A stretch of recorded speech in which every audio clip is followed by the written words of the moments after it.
যাদের পেটের সমস্যা আছে তাদের ক্ষেত্রে মুড়ি বিশেষ উপকারী। এছাড়া মুড়িতে সোডিয়ামের পরিমাণ অত্যন্ত কম থাকে।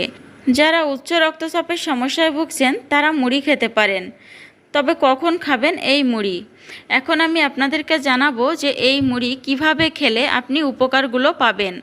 তা না হলে উপকারের বদলে ক্ষতিও হতে পারে।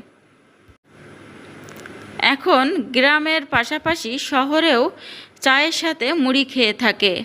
প্রায় বাড়িতে মুড়ি দেখা যায় চায়ের সাথে, এবং ঝাল মুড়ি বানিয়ে খেয়ে থাকে। তবে এই মুড়ি কিভাবে খেলে উপকার পাবেন? যদি আপনার গ্যাস্ট্রিকের সমস্যা থেকে থাকে, সকালে ঘুম থেকে উঠে খালি পেটে এক মুঠো মুড়ি আপনি চিবিয়ে তারপরে পানি খেয়ে নিন। তাহলেই দেখুন আপনার গ্যাস্ট্রিকের সমস্যা অনেক কমে যাবে। উচ্চ রক্তচাপের সমস্যা থাকলে, যদি হৃদরোগের সমস্যা থাকে